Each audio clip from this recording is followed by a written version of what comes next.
Movie Registry. I'm Dwight Swanson from the Center for Home Movies. And this panel, in a lot of ways, is kind of a companion piece to the Home Movie cataloging session yesterday. So if you were there, you're going to hear a lot of several ideas and concepts that will kind of refer back to each other. So the panelists today will be looking at this Home Movie Registry project, our online project, from several different perspectives. First, I'll kind of set things up. Skip Ilsheimer is the technical guru of the entire project, and I'll be looking at mostly at the technical aspects of it, and then how it's developed over the past couple of years.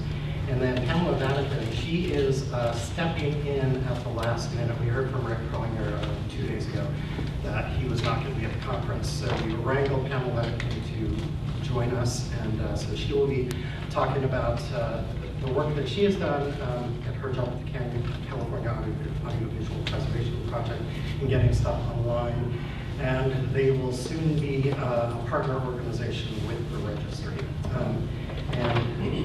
Actually, I switched the order a little bit. So actually, third will be Jasmine Castro, who she was the developer of her own project, the African American Home Movie Archives. So she'll be talking about that project. And then we also asked her to curate an exhibit that will be part of the registry. So that's the lineup. Now, what is the registry? As you can see, it's a real live thing. It's homemovieregistry.org. It's been up for a couple of years, but we've been very quiet about announcing it and talking about it too much as we've been developing it. First, we did like a proof of concept, and we talked to some of you, or some in Richmond, at the AMIA Richmond conference 2 years ago, as we were just getting things started. And then we've been gradually developing it in kind of fits and starts over the past couple of years. But we decided that this conference was the time. It's time to start being more proactive and making it known more to the archival community and getting you all involved in the process too. So what it is, it's a web portal that contains metadata and streaming video for as many home movies and amateur films as possible. A web portal, it's not a radical idea. There's plenty of web portals out there. But why home movies? Well, we're the Center for Home Movies, and so home movies that's what we do. But we also feel like home movies can get lost in more general audiovisual databases, and that there's enough different about them and enough interest in them that it's time that they deserve their own place on the web. Also, just as a pure practical issue, we, meaning the Center for Home Movies and the AMIA list, we get so many requests from filmmakers usually. They're looking for a specific home movie or a home movie on a topic, and often we don't know where to go. And so this is just hopefully will be a tool for people looking for home movies. So the whole project is organized by the Center for Home Movies, but we're being careful to not portray ourselves as the owner, and really to make this kind of a product of the community and archives around the country initially, and then around the world eventually. It is a do-it-yourself project more than any other major project I've ever worked on in the past. The background is that in 2010, we had a 2-day symposium at the Library of Congress in Culpeper. We got some funding from the National Film Preservation Board and the Center for Home Movies. We did the kind of organizational work. We got about 50 people covering all different types of topics to get together and talk about home movies. We covered technical issues, cataloging legal issues, amateur film scholarship, kind of the whole spectrum of amateur filmmaking. But in order for it not to just be another symposium, we told all of the presenters and panelists to think about this one underlying theme, is that what would it take to put a lot of home movies online, and what would be the result of that? Snowden Becker for a while was calling it the Million Movie March. We just, one of the issues that's held people back when doing research in home movies is being able to find, or being able to watch a lot of home movies, and being able to think about the whole scope of amateur filmmaking. And so after that, it was a really fantastic meeting, fantastic couple of days. I went home from that really excited about the work that had been done. I vowed that that was not just going to be a standalone event, and that this is going to directly lead to a lot of follow-through and projects like this. But then what happened is that I kind of failed in that. Partly it was a technical issue, just trying to figure out how we would go about it. But I think more important than that, I come from this background of small nonprofit archives, nonprofit organizations.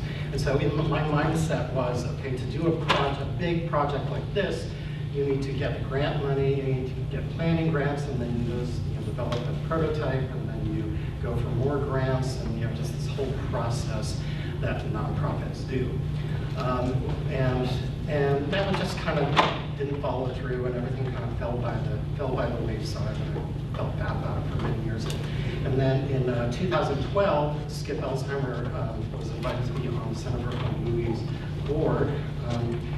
And Skip has this wacky idea that if you want something done, you should just do it. So we were literally at one of our board meetings, our annual board retreats, where we were just talking, and Skip was kind of a little more quiet than usual, and because of what he was typing on his laptop, and 5 minutes later says, "Oh, here's the prototype."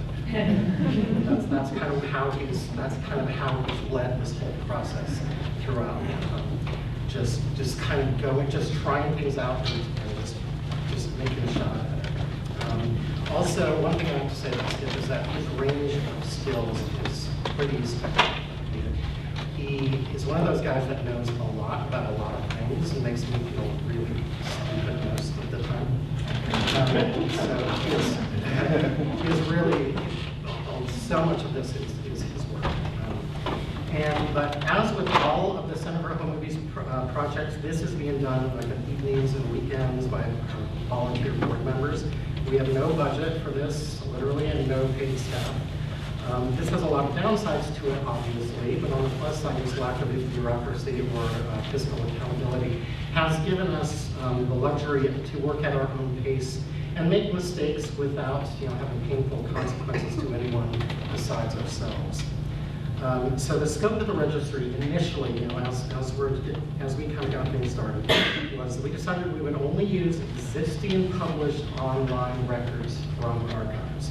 And to start out, we would focus on those films and those records that had streaming video published by the archives.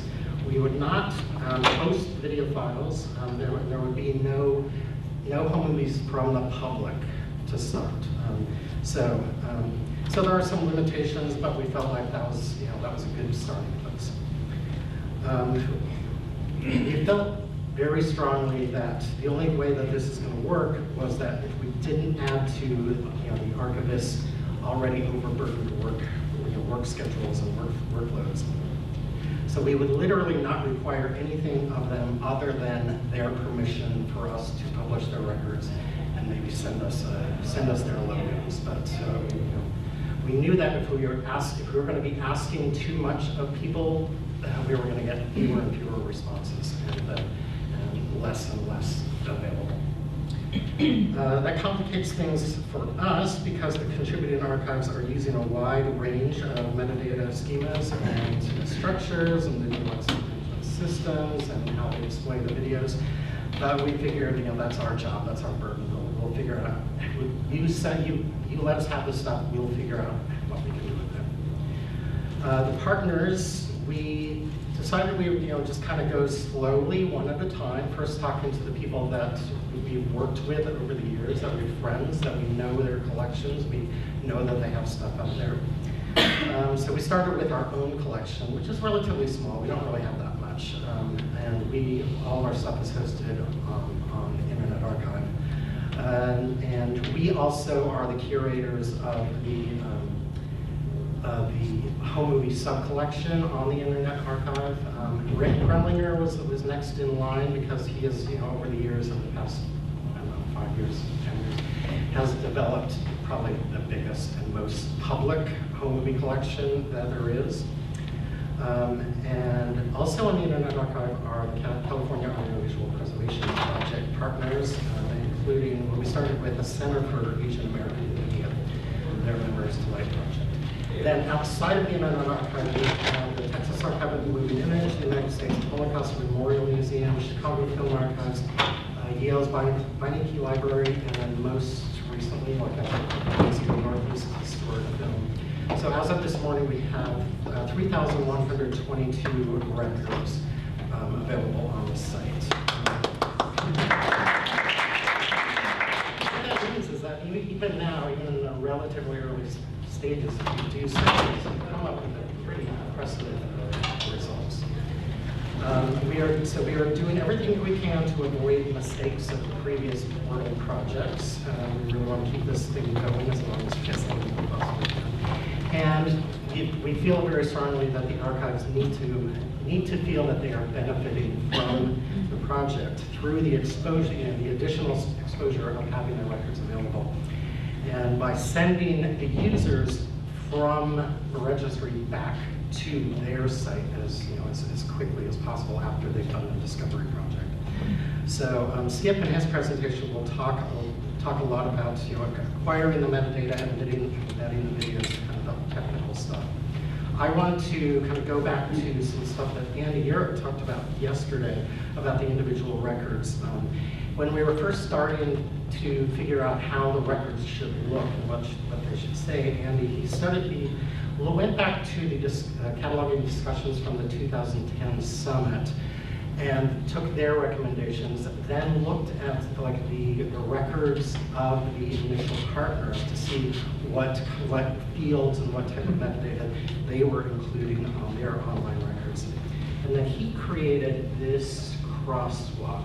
So you can see, so the first column is the recommendations of the Home Movie Summit, then Double Core, CFA's Chicago Film Archive, the collection level, item level, Texas Archive of the Moving Image. Anyway, he looked at how each archive, what they included, but also in which fields that they were including, what they were calling the individual records. And so then we would use this information when Skip is pulling in the metadata, he'll see that it's in this field here from this archive, and it'll go into this field in our structure.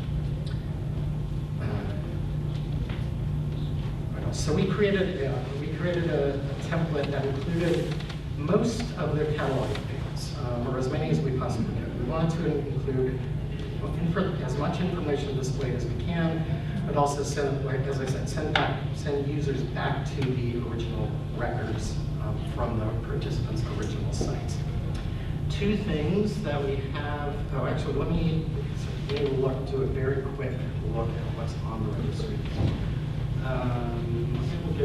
I'll do a search. Right now, we only have keyword searching. We haven't implemented any advanced searches yet. So we'll just do a search for Portland. There are two,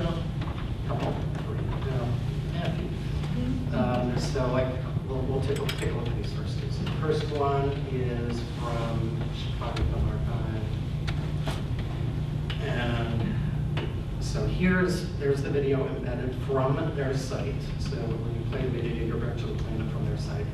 And here are all the fields that they've included in their site.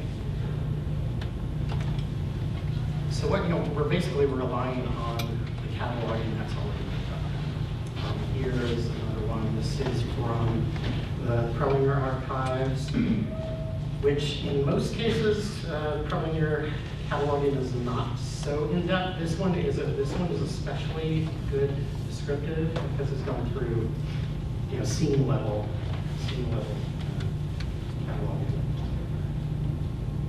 Not much else, not much technical metadata on then going back to the homepage, the two special features that we've already implemented are mapping. So Skip is pulling geographic names from the original records and then pulling that into Google Maps and then creating.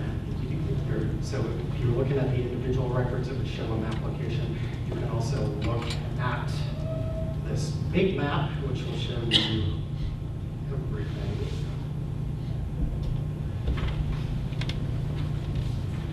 This is going just really slow.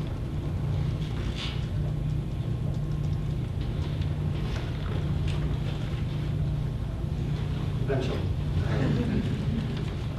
Then the second, special feature that, so there's, so these mostly it's the United States at this point, clearly.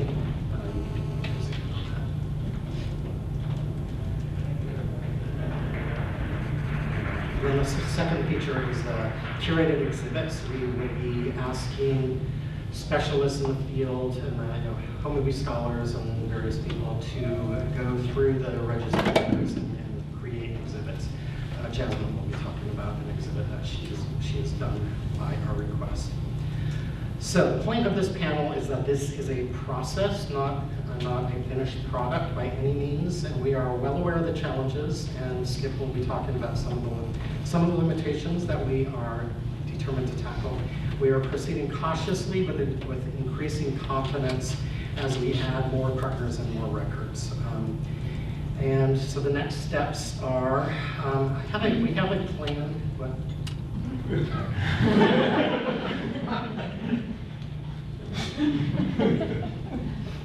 Anyway, we have a plan to do kind of a survey of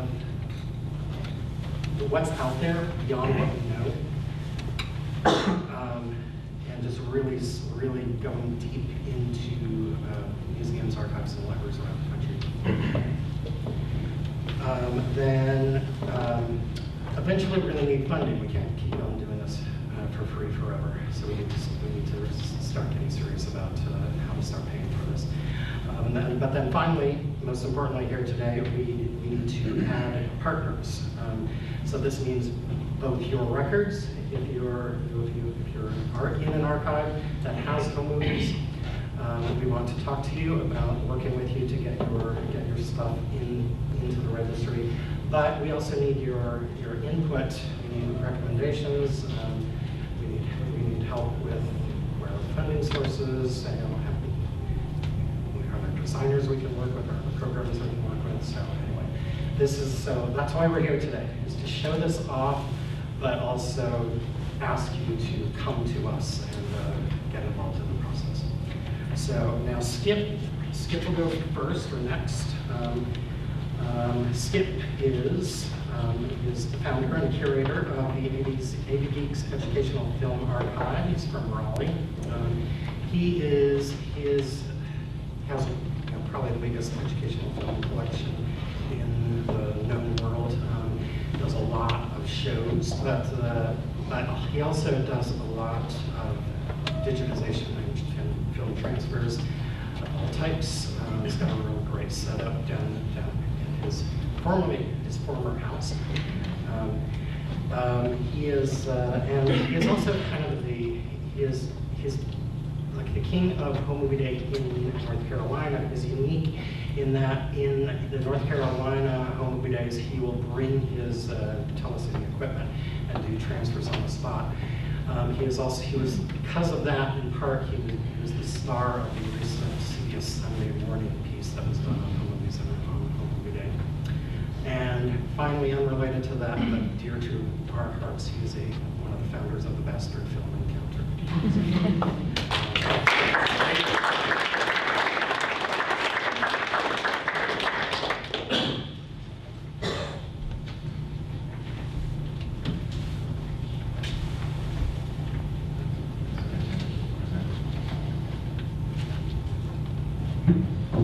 Hold the microphone. Dwight, thank you for your kind words. It means a lot. So yes, I come from a background where I don't work with nonprofits. I just do what I did as a hobby, and then it just kind of turned into a business and an obsession. So the idea of putting together a proposal and writing a grant, and all that seemed very, I was like, why don't we just do it? I mean, instead of putting all this time and energy into it, why don't we just do it? So everybody's like, well, I think we should. So that's why I just, while they were talking about it, I was like, well, I'm just gonna do it. So, so jumping in, into the deep end has advantages and disadvantages. And one of the big things to think about that we were trying to puzzling over was, well, so if we host all this data, where are we going to put it? How is it going to be displayed? What content management system were we going to use? I'm not a big fan of buying things when there's open source stuff. I'm a big supporter of open source stuff. A lot of people were using collective access. I did not think that was a viable solution for us, and you can ask me later why. So we went with Omeka, which is a pretty well-developed platform. I can't remember who actually makes it. University of Wisconsin. Can't remember. Anyways, so when we were having our retreat, that's what I put all this. I put like 500 films in Omeka while we were sitting there, sipping coffee and talking. And I was like, this is wonderful. So this is a proof of concept. And I feel like even our current solution, which is WordPress, is also a proof of concept. There might be something always better down the road that we would be going to. So the idea is you want to be able to get the data in, and you want to be able to get the data out, just in case you want to change platforms at some point. So I went with WordPress because there's a lot of developers for it. Omeka, not so much. So when we were trying to find a specific thing to be doing, we were like, well, Omeka only has one solution. It's not really well done, or it hasn't been worked on in a while. We're not really programmers, so we tried to find somebody to program. It didn't work out. So I went with WordPress, and WordPress is blogging software, but it has lots of plugins that allow you to do different things. And one of the neat things is this custom fields plugin, which allows you to set up fields like it's a database, because WordPress is ultimately a database. So we just entered in the things that were home movie specific, so title, subject, description, creator, source, and then you can import stuff via CSV or Excel. So I thought, well, that's really cool. The other thing that I realized is the registry in my mind is kind of a Google of home movies, in the sense that we want to be able to list all the home movies that are out there as possible, and have some sort of representation, but really give ultimately a link back to whoever has the materials, because that's the next question, is like, I found a home movie, now I want to write about it and know more about it, or now I want to use it in a documentary. Well, we're not going to be able to answer those questions, so it's important for us to link back to whoever has the archive to make sure that there's a follow-through there. We also realized when we were asking people for content that they would say, okay, we'll send you a list, and then we would wait and wait and wait, and everybody's busy. So the idea that we are asking for something, and they're like, okay, well, we have to take our time to do it, I was like, well, why don't we just go out and take it? So I used a program, it's called OutWitHub, and it's a little skeezy. And what I mean by that is that it's very powerful. You can set up a template that will look at pages of records online, and you can set up templates that will scrape out individual data and put it into a spreadsheet. So that's what I did initially with the Internet Archive, is I knew that they displayed all their pages the same. So I knew that I could pull out a description, I could pull out a title, a creator. If there was a year, I could pull that information out because it was always being described exactly the same way. I also knew that I could get a video link, and I could get a thumbnail. And pretty much all of our partners that we've worked with thus far, I just said, just show me a general link to all your home movie holdings, and I'll go through and I'll find them and I'll scrape all that data out, and then massage it in Excel, and then import it. And so that's how we've gotten 3,300 things so far. Ultimately, we would love to be able to have somebody just give us the data in a spreadsheet, but up to this point, it's been much easier for me to just go through and I'll just do it, So, and I think that's the way Google works. You could always, early on, you could submit your page to Google, but the reason that Google was so great initially was it was going out and just scraping the world and just finding everything and putting it together and making it meaningful. So, in that regard, it's pretty cool. So Dwight showed you the map, which I think is really an amazing feature. That took a lot of work. because we used a map plugin. And so what I had to do is take the location data, latitudinal, using some sort of other app, and then mapped it across lots of different things. So it's really fascinating to kind of see across multiple archives where home movies are. And also with the keywords and tagging, we pulled all that information from the sites. And so now when you look up, you click on a tag for Christmas tree, 6 different archives come up with things that have Christmas trees in them. So it's really, that's where it gets to be very exciting, is to see this data kind of going across different archives. Because before that time, you would have to go to each of those archives and use their search engine to try to find what they have. So hopefully we can talk more about this in the question session.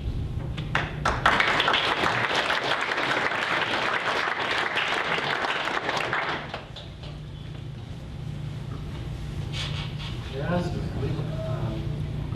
a recent NYU MIA program graduate came to our attention a few years ago when, as part of her NYU work, her dissertation, is that the title here? Let's see.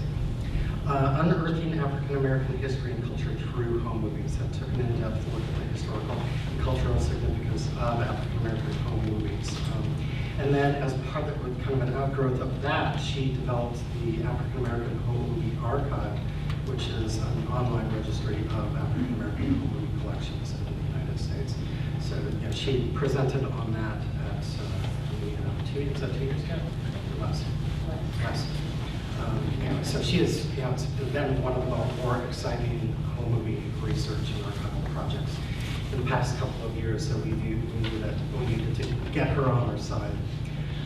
And so for this presentation, we invited her to, she'll talk about her previous work, but then asked her to go into the records that are currently in the registry to come up with an exhibit on African American homes. So let me get your stuff.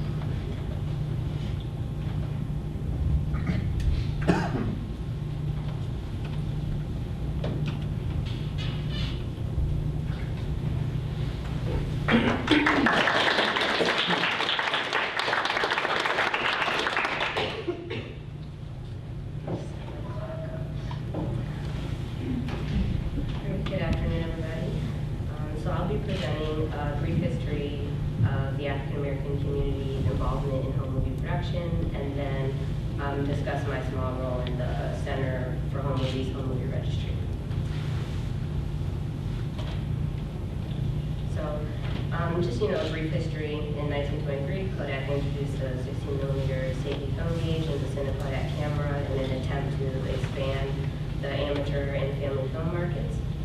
For the majority of African Americans, economic and social equality was slowly improving with each generation. During the early years of home movies, some African American films have been found from there. For example, from the 1920s, we have to reference Solomon Sir Jones' home movie collection, shot on 16mm in rural Oklahoma, currently housed at both Yale and the Smithsonian's African American Museum of History and Culture. Very long name. So the Great Depression sort of halted a little bit of the progress that African Americans made in the early years of the Great Migration during the 20s. They were often the first hired or the last hired and the first fired in times of crisis. During this time, manufacturers of home movie cameras and accessories tried to make things more affordable for everyone that was dealing with the effects of the Great Depression. After World War II, economic conditions in the U.S. allowed Americans to spend money on things like home movie cameras, projectors, film, and developing that film. Like all Americans, African Americans sought to capture and document their family and personal experiences on film. It was self-directed. It was a self-directed product from their perspective, which is a little different. 1972 saw the very first Kodak advertisement geared towards African Americans and featuring African Americans. Some of the largest collections of African American home movies are from the 60s and 70s. That has to do with the economic growth, and if you see here the earnings of wage and salary workers broken down by African American population, they were steadily increasing and being able to spend money on leisure activities like producing home movies and, fun stuff, capturing their family events. For example, the Thomas F. Freeman Home Movie Collection at Texas Archive of Moving Image has over 140 reels of 8mm and Super 8 films, so that's from one person. And the Don McIlvaine Home Movie Collection at Chicago Film Archives, who is still actually waiting for permission to have it online, but hopefully they're participating in archiving this Home Movie Registry project, so hopefully this will be online soon. But that collection specifically has over 60 reels of 16mm, 8mm, and Super 8 film.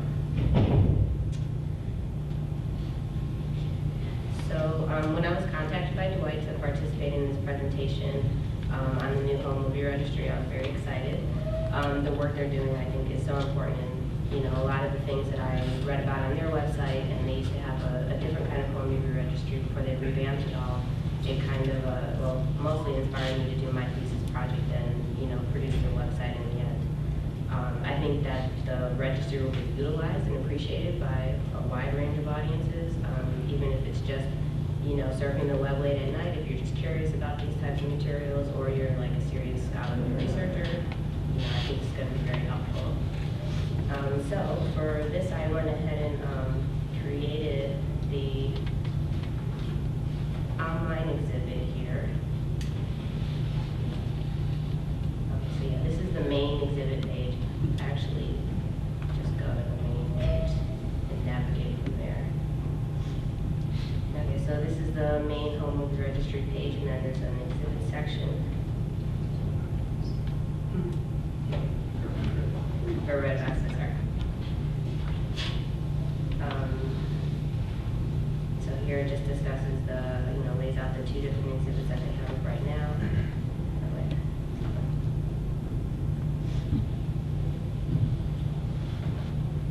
And this is the exhibit that I did is called Home Movies in the African American Community. It kind of, just like I Remember the History, kind of talks about the history of African Americans and home movies. We decided to do two collections in the exhibit. So one is in front of the camera and the other one's behind the camera. Click on in front of the camera. So we kind of, for the purposes of this exhibit, we identified two different types of African American home movies. Those shot by people outside of the African American community, whether they be friends, employers, or strangers from a distance. In the Center for Home Movies exhibit yesterday, I really liked the description they used, because I was like, oh, why did I think of that? Like, I could never figure out how to explain it, but they called it human diversity as curiosity. And I think that's a lot of the time what we see in early films that depict African Americans. For example, there's one collection here where someone's just driving through a neighborhood and there's a bunch of African American people sitting outside talking, sitting on their front porches and stuff. And that's it. The rest is just like travel stuff. And then the end is just driving through different neighborhoods to, see what it's like. The second being obviously a home movie shot by African Americans themselves.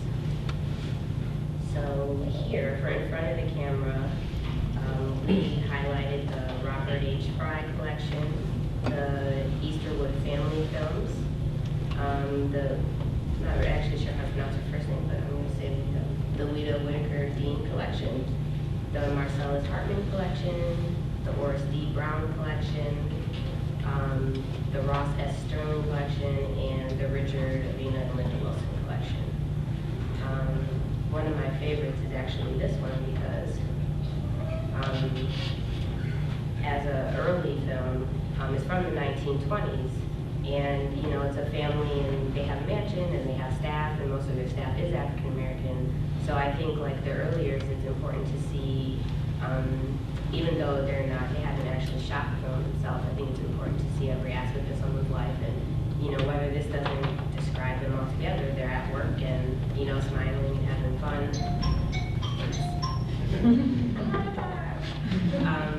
So yeah, I was gonna skip ahead, but the internet here is a little slow. But I mean, from the thumbnail, you can see obviously that's the version I'm talking about, so we'll just go with that. And then lastly, I just wanted to end with my favorite clip from, let's see here, I think it's Bob's trip at the top.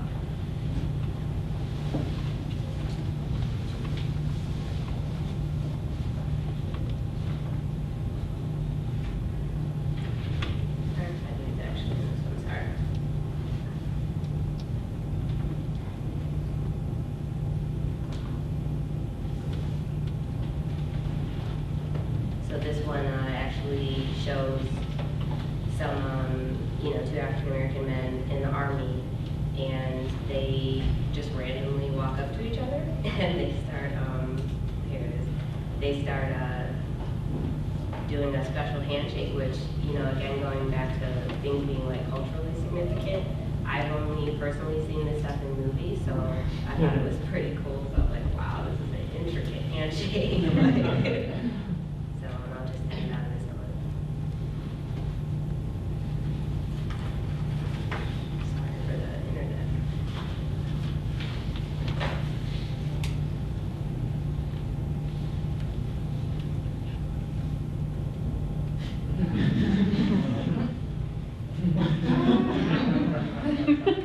I'm not sure how well they know each other.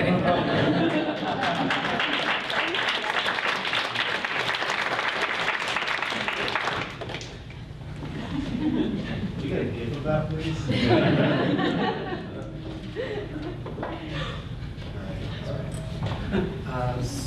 We'll end with Pamela. Without a count, she is sort of as, I didn't finish Jasmine's bio because she recently started as the Media Digitization and Preservation Assistant at the Smithsonian's National Museum of African American History and Culture in Washington. Pamela has served as manager of the California Audiovisual Preservation Project from its inception in 2010. With more than 10 years of archival experience, she has created preservation plans for numerous mixed collections within various organizations, various production companies and distributors. She is another NYU grad.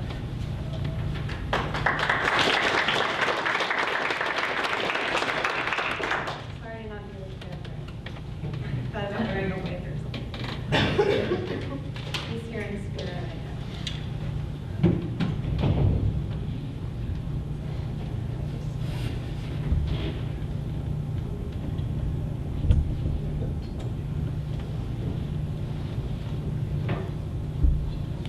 Fell asleep or something.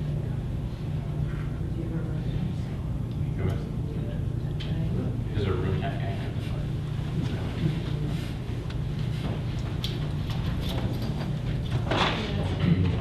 Are you outputting to us as an external monitor on your Mac?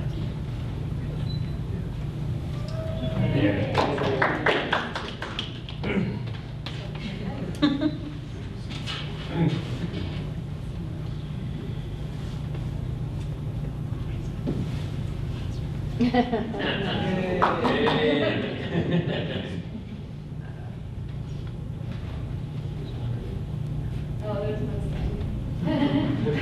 Be scripted. Hi, everybody. Thank you for having me on the panel the last second. I'm really excited to be part of the registry, though. Our records aren't there yet, but they will be soon. The California Audiovisual Preservation Project has been around since 2010. We're represented by the California Light and Sound Collection that's online at the Internet Archive. This is the handy URL, californialightandsound.org, so I encourage you all to visit. This is just like a little sample of what we have. But we have at this point 5,341 digitized items, including video, audio, and then thanks to this pilot project we did this past year, we took on existing digital collections, including digitized text and photographs. So now we have these collections as part of California Sound. So of 5,341, there's about 3,873 recordings. So this gives you a little idea of our growth. This past year has been significant in that we reached over 1 million streams, which is, I don't know how that happened, worldwide wonderful. I think it was because of a couple of viral recordings we put up.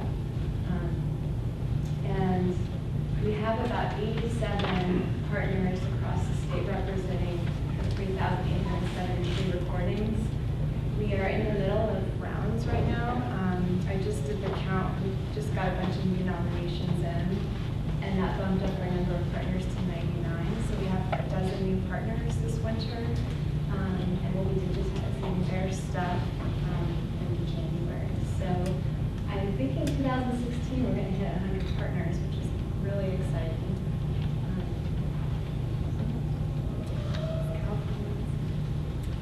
This is just to give you a little a screenshot of what the collection looks like at the Internet Archive.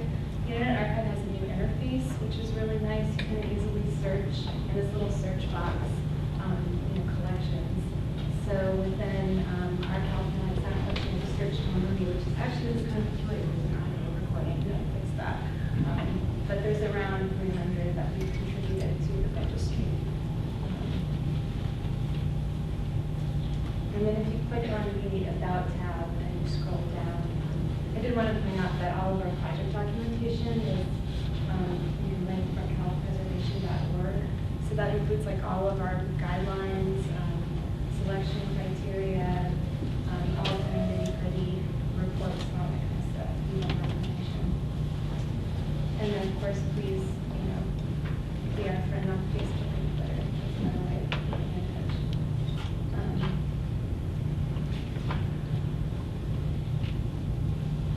So this is a list of the partners who are currently going to be in the Home Movie Registry. There's about 21 partners out of the 99. So this list will grow.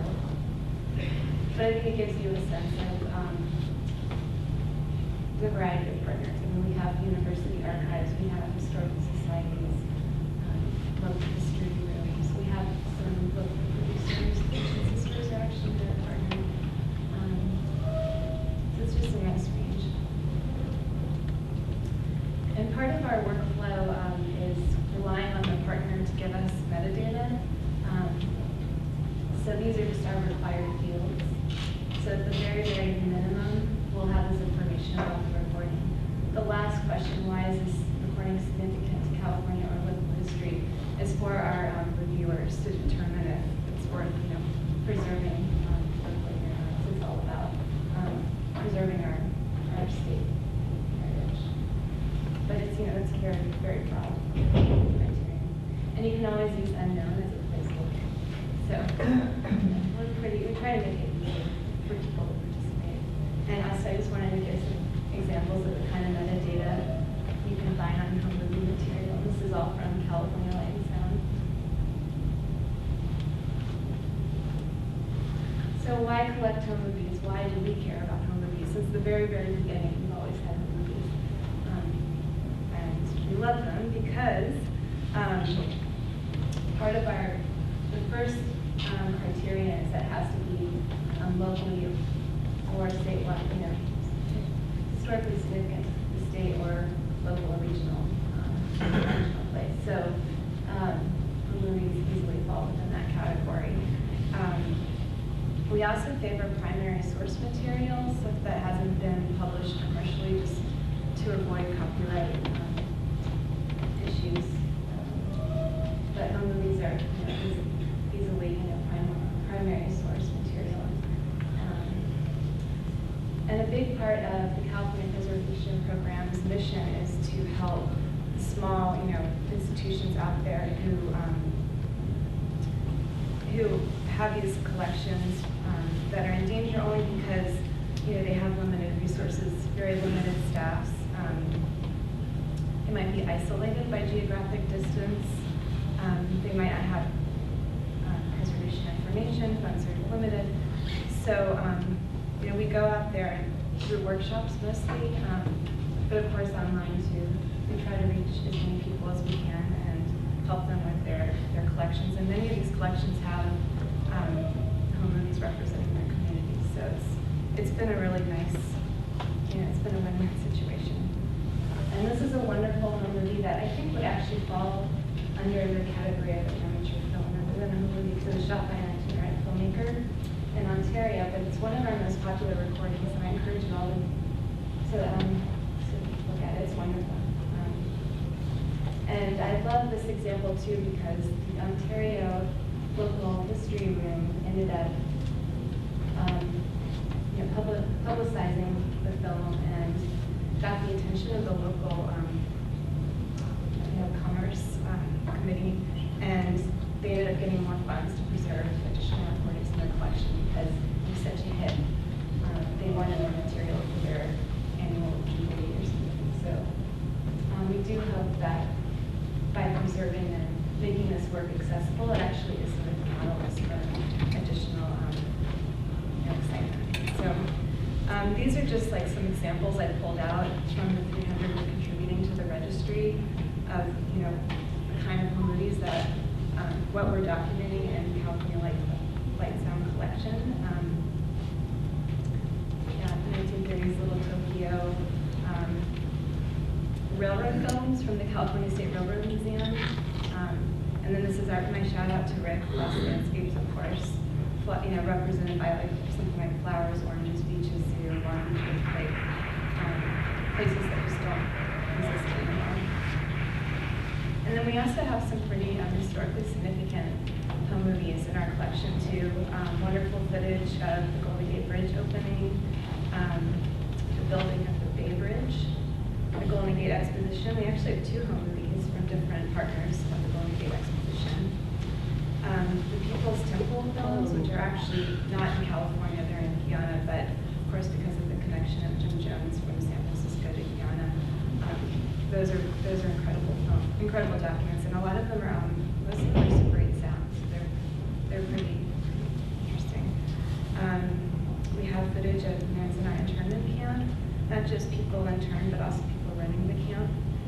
And then construction opening in Knott's Berry Farm, which supposedly inspired Disneyland. And there's like some celebrities sprinkled in those home movies, like John Wayne. So I just pose this question: what are we missing? There's obviously a lot out there, so we're always on the lookout.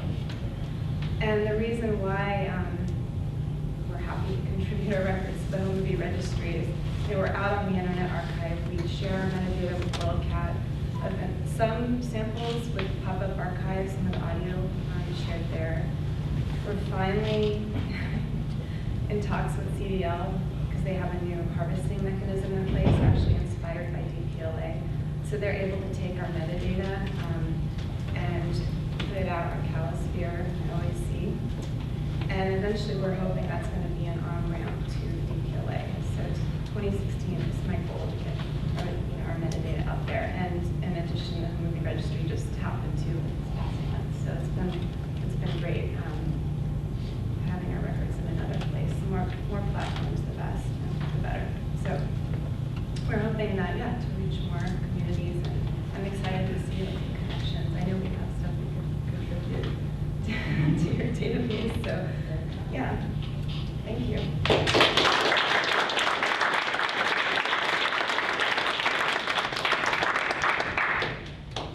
We have 8 or 10 minutes. I think this is great work and just absolutely wonderful, and you've done a really great job. The question I've got is why the word registry? Registry kind of in other domains is used for something very official. One registers to get it. We have the copyright registry. We have the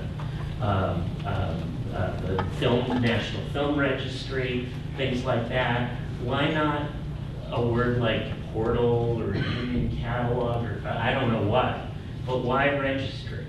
That was like the least obscene thing that we had come up with at the retreat. No, I don't know. So yeah, I mean, why call it a registry? There does have kind of a fake officiality to it, and the idea that maybe people feel like we're more official and more established by using that word. Is that good or bad? No, I don't know. We're just kind of throwing that out there. And certainly, if somebody said, you know what you should call it, and come up with a better name, we can just buy that domain name and push that. So this is kind of throwing it out there. I think saying registry does make it official. Like most film people are like, oh, you mean like the Home Movie Registry? Or like the National Film Registry? So, you nominate things? I'm like, well, no, it's just a listing, a general, directory of stuff. So there's maybe not a lot of reasoning beyond that. Can I add something to that? I seem to recall, and I could be misremembering this, that a probably, but we were thinking about when people, like the general public, start adding their films online, that it's a way of sort of saying that your home movies aren't just junk home movies, that somehow they're important enough that you would be part of something official, if that makes sense. So sort of thinking about that, like how do we tell everyone that's got, you know, family members, we value the movies at the level of something that's official. And maybe the term is the best way to recognize it. That is what we were thinking about. So signals, you've done a lot of curatorial work. When something gets there, it gets up correctly and annotated. So it's not, I mean, Howard points to good one, but I think it's a good signifier. I mean, when I first read registry, the first thing that came into my head was that you're going to stamp out a unique number, give everything a unique number, and, you know, because some of these registries out there do things like that, and I was kind of curious about how is that? More like a bridal registry. I was just going to say that. Films of Latino families in Southern California wants to, has one.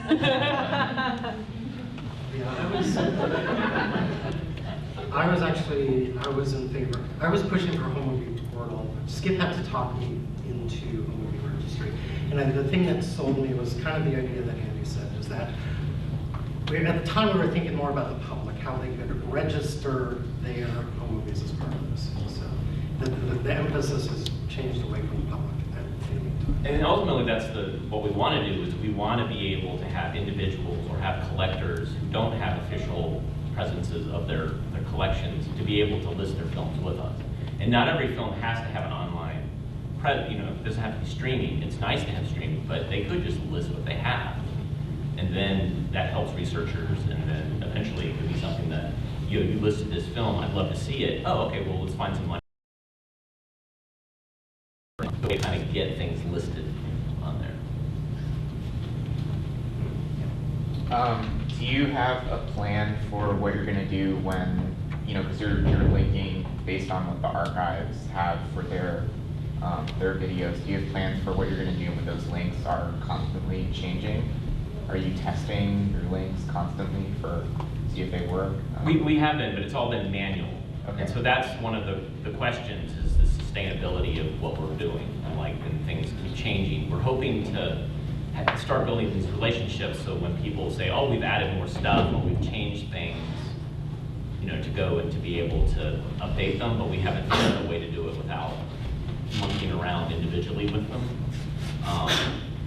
So that's one of the things that we would love to kind of investigate, ways to make the data go both ways too, because sometimes people could comment on our site and we would love to be able to make those comments or tagging to go back, so that we're adding value back to them as well. So these are things that we're investigating, and I think are great things to do. Yeah, like that location picture, we could really use that. Yeah, the location thing, yeah. Skip, can you talk a little bit about, aside from manpower, how much all of this costs? How much did it cost? So the Outlet Hub was $39. And then we paid for some themes and some plugins, so maybe $100. Well, I mean, so, and then the hosting, but that's, you know, that's hosting on Bluehost, using their cheapest, like $4 a month. It's inexpensive. I mean, it's slow. I mean, we could optimize and pay more and do better eventually, but just as a proof of concept, you know, it's just like Google was always in beta. Maybe this registry is always going to be in beta. We're always going to be making it better. But we rolled it out really inexpensively. It's just time was the biggest issue. And I did most of it while watching crappy TV, so.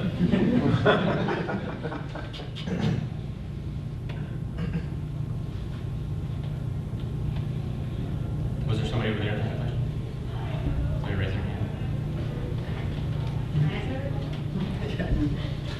This is actually for Pamela, which you are with California Audio Reservation Project, and it's a lean mean machine. It's not very small. It's a small team, and you guys are able to accomplish a huge amount. If there's anyone in the room who has some movies in their collection that have been digitized and want to put them up online, but don't necessarily know how to go about it, can you talk a little bit about what CDP does, and I guess the associated, I mean, aside from manpower the associated costs of, using the Internet Archive and getting movies up online. Well, yeah, I mean, the Internet Archive's free, so that's why we use them. And they're very generous. We actually didn't have a preservation plan when we first started the project. We didn't have a budget line, I should say, for preservation. So we were like putting our masters up there, and they were like really psyched to have these video files. I also live like 2 blocks from the Internet Archive, so I was able to like walk over there with the drive.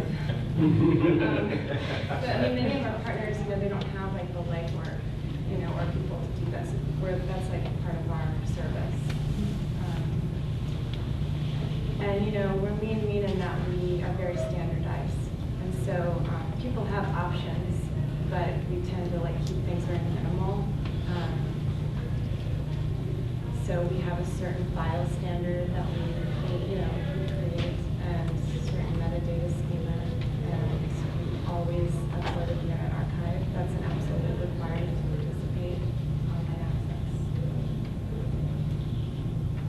It's pretty easy for people to replicate your model. I hope so. That's the purpose, actually. That's why we have all that documentation online. So if anyone here wants to create a preservation program for their state, please, and also that could be like the next grant proposal. Like, we're always trying to do something else that's new. We've had some good luck with NEH and IMLS, but we want to do other things. Thanks for the question. And it's getting easier to get your stuff digitized and put it somewhere, but it's still hard for some people to have some sort of online presence, and then to bring people to that online presence.